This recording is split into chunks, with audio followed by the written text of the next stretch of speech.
नमः श्रीयतिराजाय विवेकानन्दसूरये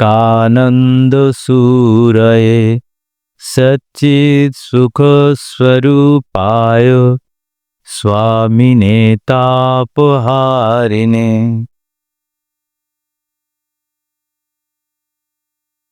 নমস্কার।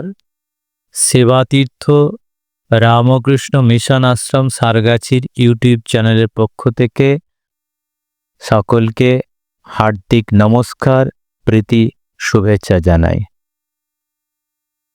স্বামী বিবেকানন্দের কর্মযোগের মুক্তি চ্যাপ্টার হচ্ছিল। সেখানে মুক্তির কথা বলতে গিয়ে যে জগৎ দেশকাল নিমিত্তের মধ্যে সীমায়িত, সেখানে প্রশ্ন উঠেছিল যে জগৎ কোথা হতে আসে, কোথায় অবস্থান করে এবং কিসেই বা লীন হয়। এটা প্রশ্ন। উত্তর বলছে, মুক্তি হইতে ইহার উৎপত্তি, বন্ধনে ইহার স্থিতি এবং অবশেষে মুক্তিতেই প্রত্যাবর্তন। ভগবান শ্রীকৃষ্ণ তার গীতাতে ঠিক এরকমই বলছেন যে জগৎ মানে তার ভূতকে নিয়ে জগৎ, পঞ্চভূতে পরিণত যে অন্নময় শরীর তৈরি হয় বা বিভিন্ন রকম সেটা দিয়ে, সেখানে বলছেন যে অব্যক্তাদীনি ভূতানি ব্যক্ত মধ্যানি ভারত অব্যক্ত নিধনান্যেব তত্র কা পরিদেবনা। বলছেন যে হে অর্জুন, ভারত, হে অর্জুন, ভূতানি, ভূত সকলের বা জীবের যে শরীর, অব্যক্তা আদিনি, আদিতে অব্যক্ত ছিল এবং ব্যক্ত মধ্যানে, মধ্যে অর্থাৎ মধ্যকালে মানে স্থিতিকালে ব্যক্ত হয়েছে। আর কি বলছে, অব্যক্ত নিধনানি, বিনাশের পরে, নিধনানি মানে বিনাশের পরে অব্যক্ত, অর্থাৎ মৃত্যুর পরে পুনরায় অব্যক্ত ভাবই প্রাপ্ত হবে। তত্র কা পরিদেবনা, তাতে শোক কিসে? যে আমরা জগতের কোন জিনিসটার জন্য শোক করব? আমরা যখন অর্জুন বিষাদময় হয়, অবসাদগ্রস্ত হয়, শ্রীকৃষ্ণ বলছেন এই কথাটাই যে যার জন্য, যার আগেও ছিল না পরেও থাকবে না, মধ্যে কিছুকালের জন্য, যেন একটা আমরা রাত্রিকালের পান্থশালায় অবস্থান করেছি। কতক্ষণ আমরা থাকব? ক্ষণিক সময়ের জন্য সমবেত হয়েছি। সকালবেলা হলেই যে যার প্রস্থান করবে, যে যার জায়গায় চলে যাবে। তাহলে এই ক্ষণিক অবস্থানের জন্য তুমি কার জন্য শোক করবে? এটাই বলছেন যে জন্মের আগেও আমরা জানতাম না কে এরা কারা ছিল, এবং জন্মের এবং মৃত্যুর পরেও আমরা জানবো না এরা কোথায় যাবে, কি কোথায় থাকবে। শুধুমাত্র এই ক্ষণিক সময়টুকুর জন্য আমরা শোক করব। শ্রীধর স্বামী তাই বলছেন অব্যক্তম প্রধানম, অর্থাৎ জগতের নির্বিশেষ মূল উপাদানের নাম প্রকৃতি বা প্রধান, এরই অপর নাম অব্যক্ত। সৃষ্টির পূর্বে জগৎ অব্যক্ত অবস্থায় প্রকৃতিতে লীন থাকে। সৃষ্টির সময় নানা রূপ আদি গ্রহণ করে ব্যক্ত মৃত্যু অবস্থায় প্রাপ্ত হয়, আবার সৃষ্টির অবসানে পুনরায় প্রকৃতিতে লীন হয়। ভৌতিক দেহাদি এবং পরিদৃশ্যমান জগতের এই তো পরিণাম। অতএব এর জন্য শোক করা কেন? সেই জন্যই বলছেন যে শোকটা কার জন্য করবে। সুতরাং যখন আমরা বলি মানুষ সেই অনন্ত সত্তার প্রকাশ, তখন বুঝিতে হইবে সেই সত্তার অতি ক্ষুদ্র অংশ মানুষ। মানুষটা তাহলে সেই সত্তার একদম ক্ষুদ্র অংশ। এই দেহ এবং এই মন যা আমরা দেখিতেছি, এগুলি সমগ্রের অংশ মাত্র। আমরা একটা যদি বিশাল সমগ্র সমষ্টি ধরি, তার মধ্যে এই দেহ মনটা একটা অংশ মাত্র। সেই অনন্ত পুরুষের একটি বিন্দু মাত্র। আমরা যদি বিরাটের কল্পনা করি, অনন্ত পুরুষ যদি কল্পনা করি, তার একটি বিন্দু মাত্র। সমুদয় ব্রহ্মাণ্ডই সেই অনন্ত পুরুষের একটি কণা মাত্র। দেখুন, আমরা যাকে ব্রহ্মাণ্ড বলছি, সেটাই সেই অনন্ত পুরুষের একটা কণা মাত্র। আর আমাদের সকল নিয়ম ও বন্ধন, আনন্দ বিষাদ, আমাদের সুখ আশা, সবই এই ক্ষুদ্র জগতের ভিতর। এবং যা কিছু সবকিছু এই ক্ষুদ্র জগৎ, সেই একদম ছোট্ট একটা বিন্দু টাইপের। সেই আমাদের উন্নতি অবনতি সবই এই ক্ষুদ্র জগতে সীমাবদ্ধ। অতএব দেখিতেছি আমাদের মনের সৃষ্টি, এই ক্ষুদ্র জগৎ চিরকাল থাকিবে, এরূপ আশা করা এবং স্বর্গে যাইবার আকাঙ্ক্ষা করা কি ছেলে মানুষ? ছেলে মানুষই। যেটা থাকবে না জগতের এবং যেটা ক্ষুদ্র, সেটার সঙ্গে আমাদের এই একটা ওতপ্রোত করে জড়িয়ে ফেলে এবং সেটারই আরও যেন একটা বিস্তৃত সুখস্বরূপ করে তাকে স্বর্গ রচনা করছে। এগুলো কি একটা ছেলে খেলা? স্বর্গের অর্থ কি? আমাদের পরিচিত এই জগতের পুনরাবৃত্তি। আমরা যা কিছু এইখানে সুখময় বলে ভাবি, বা আমাদের ভোগযুক্ত সুখময় যেগুলো মনে করি, সেইগুলোতে ভোগে ক্লান্তি আছে, সুখের পরে দুঃখ আসে। তো সেই দুঃখ যাতে না আসে, ক্লান্তি যাতে না আসে, প্রচুর প্রচুর পরিমাণ আমি যাতে উপভোগ করতে পারি। আমার সমস্ত ইন্দ্রিয় দিয়ে, আমাদের ইন্দ্রিয় দিয়েই আমরা এই সমস্ত ভোগ করি। ইন্দ্রিয় এবং মনের সংযোগ হয়ে আমরা সেগুলোকে, বিষয়বস্তু যখন সংযোগ হয়, তখনই আমাদের কাছে ভোগে জিনিস হয়। এবং সেইটা আমরা কল্পনা করতে থাকি যে যেন সেই ভোগ আমাদের অফুরন্ত, কমতে চায় না বা শেষ হতে চায় না, ক্লান্তি আসে না। সেই স্বর্গ আমরা রচনা করি। এই জগতেরই আমরা যা দেখছি ক্ষুদ্র জগতে, তারই একটা পুনরাবৃত্তি থেকে স্বর্গকে কল্পনা করা।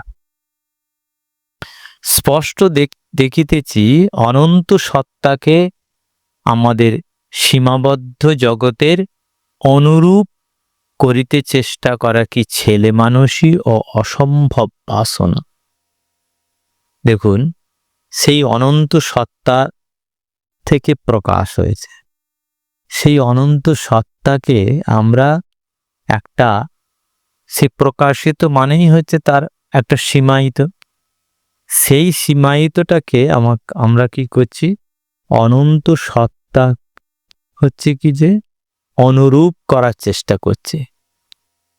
যে অনন্ত সত্তা, যার কোনো শেষ নেই, আদি অন্তহীন, সেই অনন্ত সত্তাকে আমরা একটা সীমায়িত করে চেষ্টা করি। সেইটাকে জগতের অনুরূপ করার চেষ্টা করছে। বলছে এটা কি?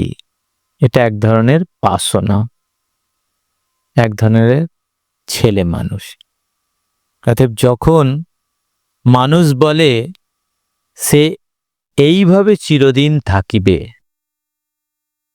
এখন যা লইয়া আছে তা লইয়াই চিরদিন থাকিবে, অথবা আমি যেমন কখনো কখনো বলি, যখন মানুষ আরামের ধর্ম চায় তখন তোমরা নিশ্চয় জানিও তাহার এত অবনতি হইয়াছে যে সে বর্তমান অবস্থা অপেক্ষা উন্নততর কিছুই ধারণা করতে পারে না। সে নিজের অনন্ত স্বরূপ ভুলিয়া আছে। তাহার সমগ্র চিন্তা এইসব ক্ষুদ্র সুখ দুঃখ এবং সাময়িক ঈর্ষায় আবদ্ধ। আগেই আমরা দেখছি জগৎ মানেই হচ্ছে তার কি হচ্ছে না দেশ কাল অবস্থা, দেশ কাল নিমিত্ত, দেশ হচ্ছে এর মধ্যে সীমায়িত।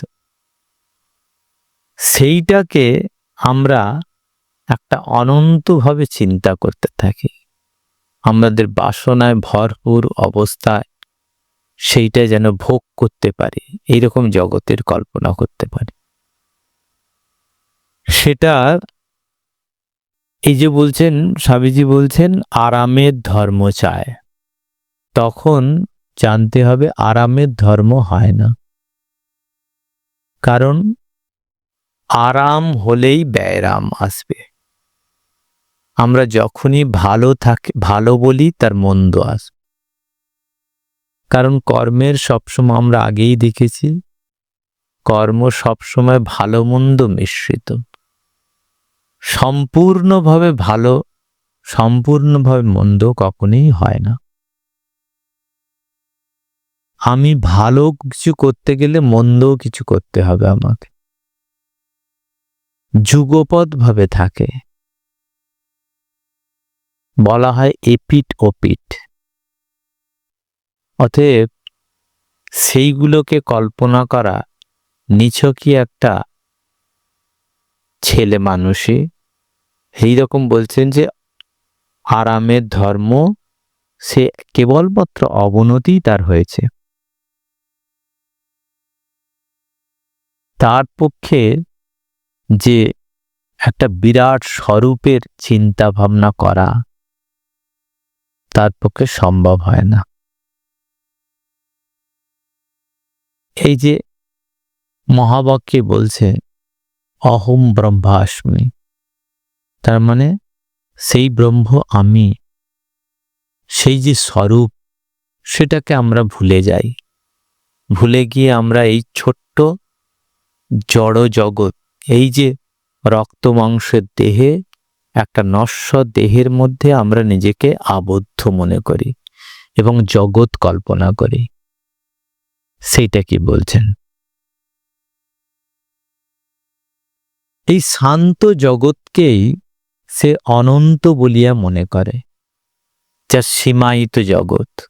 আগেই বলা হয়েছে যা দেশ আছে কালের মধ্যে সীমায়িত, নিমিত্তের মধ্যে সীমায়িত।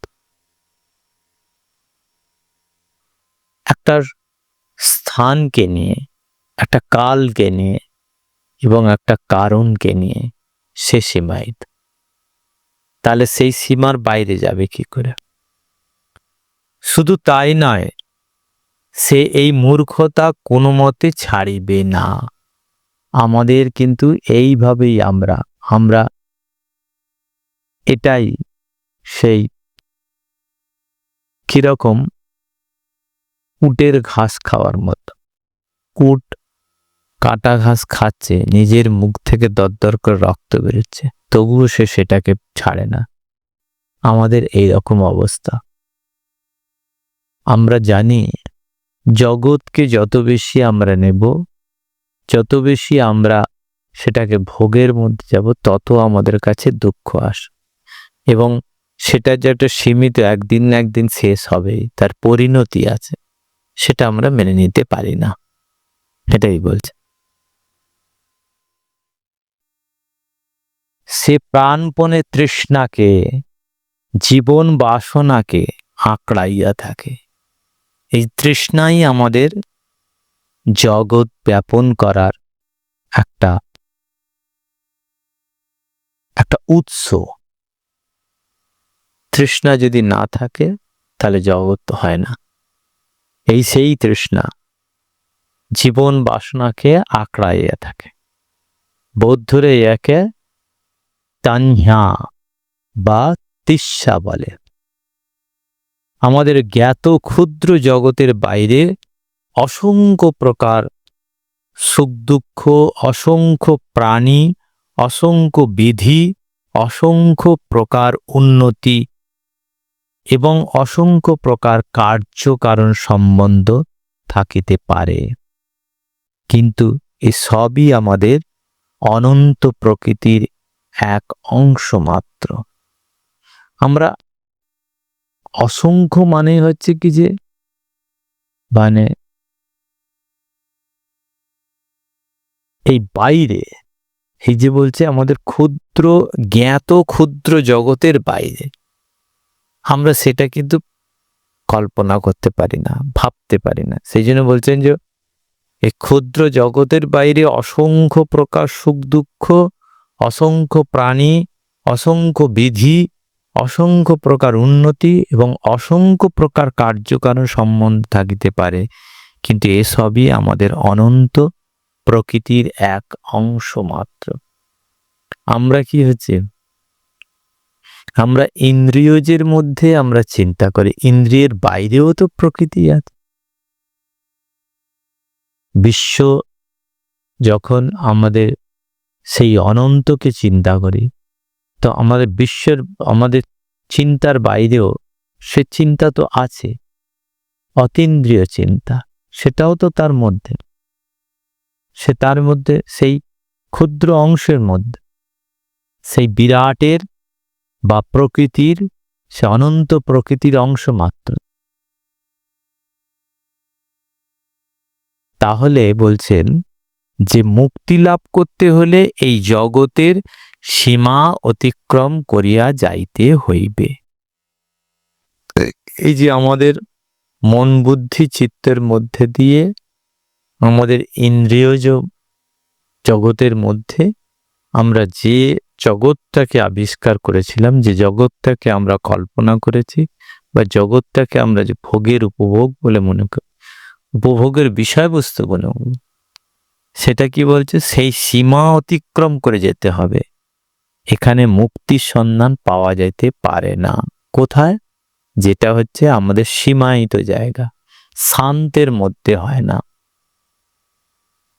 সম্পূর্ণ সাম্যাবস্থা বা খ্রিস্টানরা যাহাকে বুদ্ধির অতি শান্তি বলিয়া মনে থাকেন, শান্তি বলিয়া থাকেন, তাহা এই জগতে পাওয়া যাইতে পারে না, স্বর্গেও নয়, অথবা এমন কোনো স্থানেও নয় যেখানে আমাদের চিন্তা শক্তি ও মন যাইতে পারে, যেখানে ইন্দ্রিয়গণ অনুভব করতে পারে, অথবা কল্পনা শক্তি যাহা কল্পনা করিতে পারে, এরূপ কোনো স্থানে সেই মুক্তি পাওয়া যাইতে পারে না।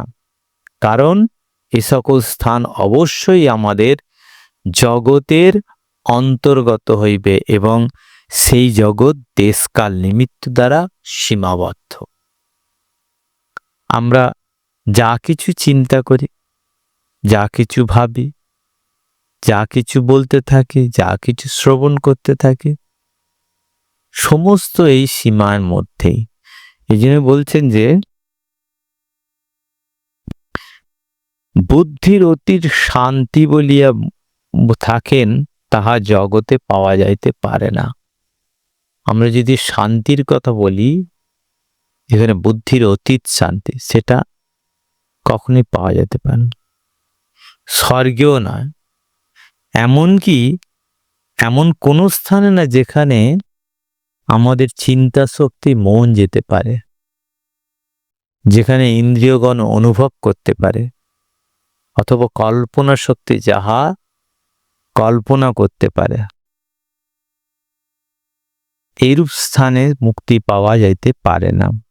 কারণ সমস্তটাই দেশকাল নিমিত্ত দ্বারা সীমাবদ্ধ। অতএব মুক্তি কোথায়? না এই দেশকাল নিমিত্ত, মানে এই কল্পনার জগৎ, এই মনোজগৎ, আমাদের মনের মধ্যে দিয়ে যে জগৎকে আমরা রচনা করি, যেভাবেই হোক, কল্পনার মধ্যে হোক, ভাবনার মধ্যে হোক, দেখার মধ্যে, স্পর্শের মধ্যে হোক, যে অনুভূতির মধ্যে দিয়েই হোক না কেন, তার বাইরে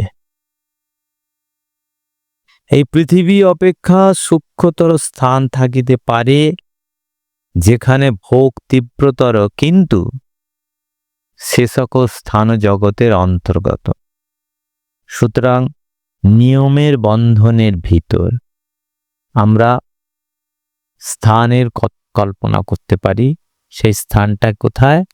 না, আমরা বলছি যে আরো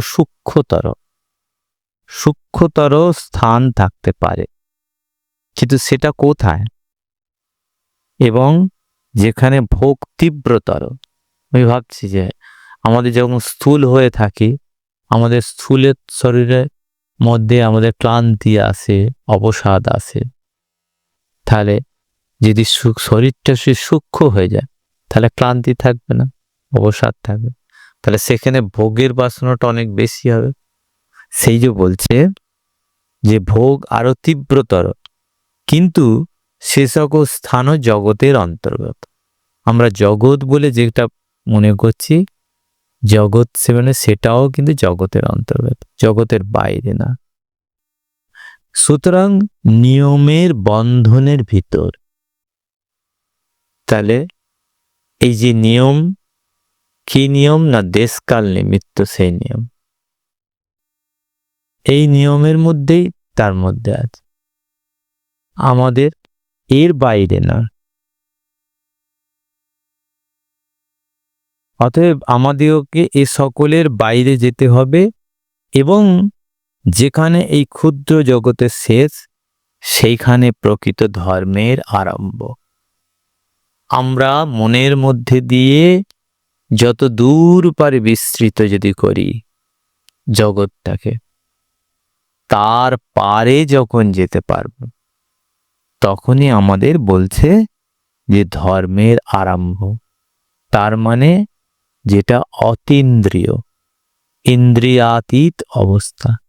এই যে আমাদের পঞ্চ জ্ঞানেন্দ্রিয়, পঞ্চ কর্মেন্দ্রিয় এবং মন, এই সব ইন্দ্রিয়র মধ্যে যেটা সীমাবদ্ধ, ততটুকুই আমরা ভাবতে পারি, আমরা বুঝতে পারি, আমরা কল্পনার জগৎ নিতে পারি।